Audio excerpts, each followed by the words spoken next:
Estimados estudiantes, nuevamente me dirijo a ustedes para compartir un poco sobre un tema de mucha importancia en la ecología, para conocer la composición de las comunidades, como es el muestreo de organismos. En esta oportunidad abordaremos conceptos básicos. Los estudios son de diferentes tipos y básicamente obedecen al interés del investigador. Así podemos tener los siguientes tipos: el descriptivo, el comparativo, el observacional y el experimental. Los estudios descriptivos se realizan cuando se tiene poca o ninguna información y con ello se pretende iniciar el conocimiento para realizar estudios posteriores. Los estudios comparativos los utilizamos cuando hay información de la comunidad y tenemos alguna hipótesis de similitud o diferencia con otra, de tal manera que sometemos a prueba la hipótesis previa. Los estudios observacionales nos permiten conocer el estado de desarrollo de una comunidad con respecto a su estado original y no hay manipulación de las variables. Los estudios experimentales consisten en manipular o modificar de manera particular un determinado sistema o ambiente. Tratamiento experimental. La información que interesa es precisamente la respuesta del sistema al tratamiento. Este método nos permite manipular las variables y conocer la respuesta de la comunidad a la variable manipulada. Para poder hacer una investigación es necesario que se haga un diseño del muestreo a aplicar y previamente tenemos que conocer el lugar para determinar qué es lo que podemos investigar y cómo lo vamos a realizar. Conociendo el lugar, podemos escoger el tipo de muestreo y el grado de confiabilidad, con lo que podemos proceder a la toma de muestras. Un estudio difícilmente se puede hacer en la totalidad de la población, por lo que siempre se procede a tomar una muestra de ella. Por ejemplo, pretender conocer la población de árboles de Conacaste, Enterolobium cyclocarpum, para indagar su dominancia en una región extensa. Es una tarea sumamente difícil. Igualmente, cuando pretendemos conocer la infiltración de luz al sotobosque o la parte baja del bosque de un lugar determinado. Aquí podemos diferenciar claramente qué es una población y una muestra de esa población. La muestra es lo que realmente utilizamos para conocer la población. Por ejemplo, tenemos acá la muestra de una población de 100 árboles de Enterolobium cyclocarpum. Tenemos toda la región del bosque del imposible. De ello, solamente vamos a muestrear 100 parcelas de 0.1 hectárea, medidas aleatoriamente en toda la región del bosque del imposible. La cantidad de luz que llega al suelo del sotobosque, del bosque nebuloso del Cerro Verde, es el total. Pero de ahí nosotros tomamos una muestra, unas 100 mediciones de luz con un fotómetro medidas en el sotobosque del bosque del Cerro Verde. En el caso del muestreo aleatorio de tipo simple, podemos encontrar la población y de ahí tomar información de esta población tomando al azar muestras de ella, como lo que se representa en la figura. Cuando la población se encuentra en lugares que difieren, por ejemplo, en la topografía, en el caso que tenemos acá, en la figura, en este caso se pueden diferenciar muestras de color blanco correspondientes a terreno erosionado. Las negras corresponden al fondo de la barranca y las grises a rocas. En este caso, estamos utilizando muestreo aleatorio simple.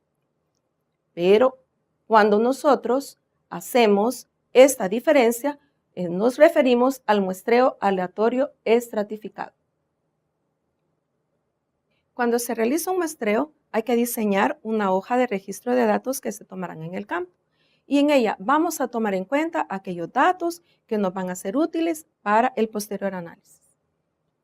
Ejemplo, la vegetación puede ser descrita en términos de número de individuos, frecuencia, densidad, composición florística, abundancia, cobertura o área ocupada o producción. Como visualizamos, los transectos están diseñados para el tipo de vegetación que queremos analizar, por lo que es necesario hacer una visita exploratoria para determinar el transecto a implementar. Un transecto es un rectángulo situado en un lugar para medir ciertos parámetros de un determinado tipo de vegetación. El tamaño de los transectos puede ser variable y depende del grupo de plantas a medirse. Así, por ejemplo, podemos utilizar transectos de 2 por 50 metros para medir árboles y bejucos con el diámetro a la altura del pecho, llamado DAP, mayor a 2.5 centímetros. Segundo, transectos de 2 por 4 metros para evaluar la vegetación del sotobosque de un bosque húmedo. Tercero, transectos de 10 por 50 metros o 10 por 100 metros para la vegetación arbórea con DAP mayor a 20 centímetros.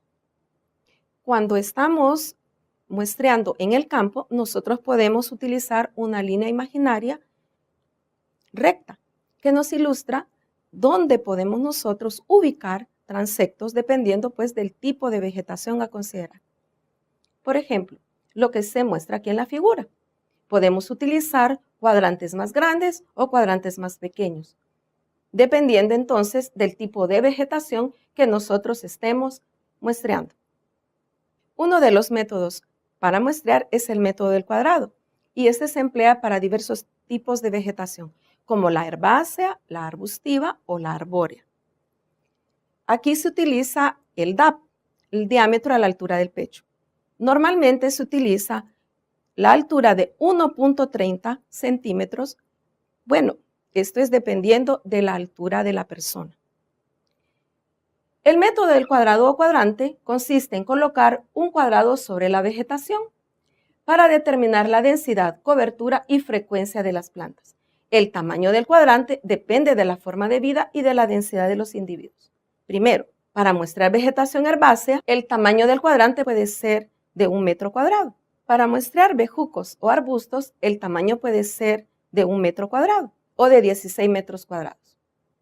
Para árboles mayor de 10 centímetros, diámetro a la altura del pecho, los cuadrantes pueden ser de 25 metros cuadrados o 100 metros cuadrados, dependiendo del análisis que se quiera realizar en ese campo. El método del punto cuarto lo podemos utilizar de esta manera.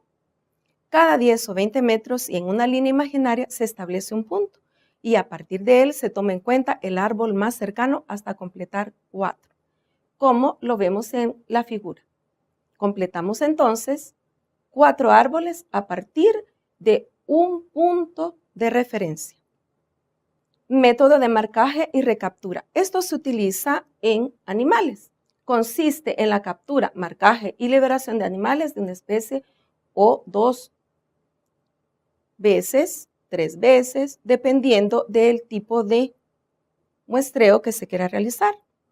Se puede aplicar a los animales marcándolos, pesándolos y luego dejándolos libres. En el caso de plantas, podemos nosotros solamente muestrearlas y quedan en el lugar.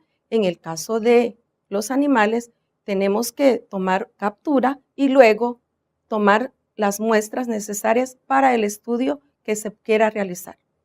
Bueno, eso es todo por ahora. Muchas gracias por su atención. Los invito a continuar estudiando el maravilloso mundo de la ecología.